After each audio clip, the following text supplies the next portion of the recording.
By the close of 1899, New York City was no longer just a rapidly growing port. It had become an empire of steel, steam, and staggering ambition. Just 1 year prior, in 1898, the city had undergone the Great Consolidation, absorbing Brooklyn, Queens, Staten Island, and the Bronx to create a 5-borough colossus. Overnight, it became the second largest city in the world, home to over 3.5 million people. It was a city vibrating with the frantic energy of the fading Victorian era and the dawn of the 20th century. It was a place defined by violent, breathtaking extremes, where unimaginable wealth stood shoulder to shoulder with crushing, suffocating poverty. This was the peak of the Gilded Age. In this video, I use modern AI tools to bring historical photographs, maps, and eyewitness accounts from the turn of the century to life. We are going to step back into the gaslit streets, moving through the shadows of the newly built elevated trains and the opulent halls of Fifth Avenue.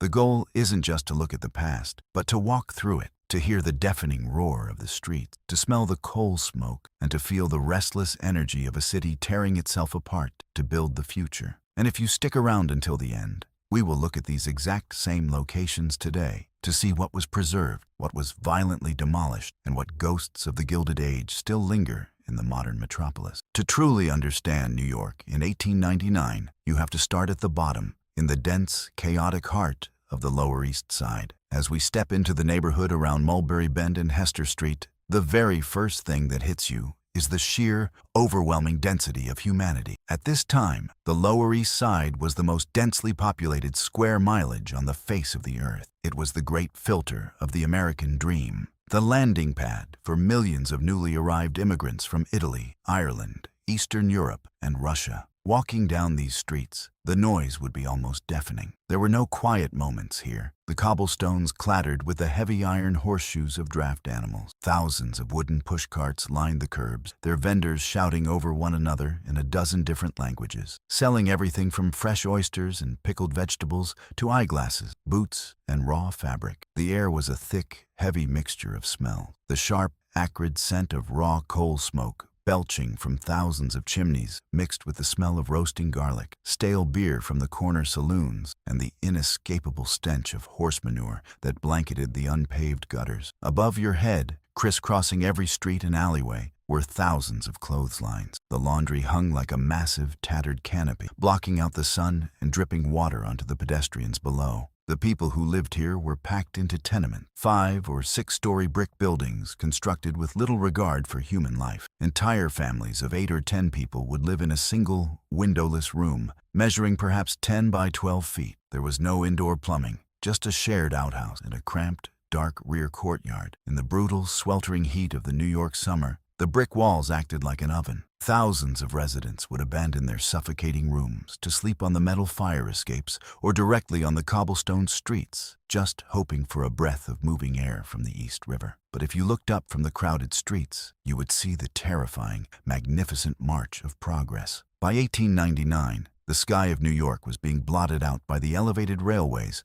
known as the L. These massive, heavy iron structures were built directly over the major avenues. Steam-powered trains roared along these tracks just 20 feet above the ground, moving hundreds of thousands of commuters across the island. When an L train passed overhead, the noise was so thunderous that conversations on the street had to stop entirely. The steam engines rained hot ash, grease, and glowing sparks down onto the pedestrians and horses below. The tracks cast long, permanent shadows over the storefronts, keeping the avenues trapped in a perpetual, grimy twilight. Down on the street level, the traffic was a deadly, chaotic transition between the old world and the new. You would see horse-drawn omnibuses and heavy wagons fighting for space with the newly installed electric trolley cars, and just occasionally, you might spot a terrifying new invention sputtering down the avenue, the very first gasoline-powered automobile. There were no traffic lights, no stop signs, and no crosswalks. Crossing a busy New York street in 1899 was a daily, life-risking gamble. Now, if you were to board one of those trains and travel just a few miles north, the noise, the dirt,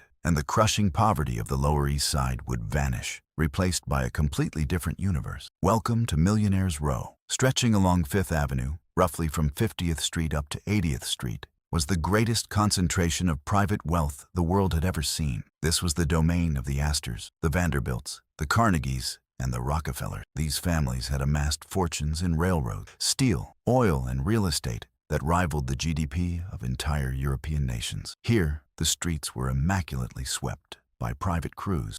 The air smelled of expensive perfume, fresh-cut flowers, and the fine leather of private carriages. The homes on Fifth Avenue were not mere townhouses. They were massive, sprawling chateaux constructed of white limestone and imported marble. They were deliberately designed to look like the grand palaces of the French Renaissance. Inside, these mansions featured grand sweeping staircases, ballrooms that could hold 1,000 guests, and walls adorned with original European masterpieces ripped from the castles of the Old World. During the winter social season, these families threw masquerade balls and dinner parties of unimaginable excess. It was reported that at one particular banquet, the center of the table featured a massive, custom-built lake filled with water, where a pair of actual swans swam gracefully, while the guests dined on caviar and imported champagne. All of this occurred just a short carriage ride away from the starving, freezing tenements of Mulberry Bend. The contrast was not just visible, it was violently apparent. But if there was one structure in 1899 that managed to bridge the gap between the rich and the poor, between the past and the future, it was the Brooklyn Bridge. Though it had opened 16 years earlier, in 1883, by 1899, it remained the absolute crowning jewel of the city. It was the great connector, the physical embodiment of the newly consolidated metropolis. With its massive neo-Gothic stone towers and its intricate web of steel suspension cables, it was an engineering marvel that defied comprehension. Walking across the elevated wooden promenade of the Brooklyn Bridge at the turn of the century was a profound experience. High above the churning, freezing waters of the East River, you could look down and see a chaotic ballet of steamships, ferries, and tall-masted cargo ships moving cargo to the ends of the earth. From this vantage point, you could see the skyline of Lower Manhattan beginning to rise. The very first steel-framed skyscrapers were starting to pierce the clouds, signaling the end of the brick-and-mortar era. The city was reaching upward. Standing here today, walking the modern streets of New York, you are surrounded by a city that is constantly erasing and rewriting its own history. If you walk down the Lower East Side today,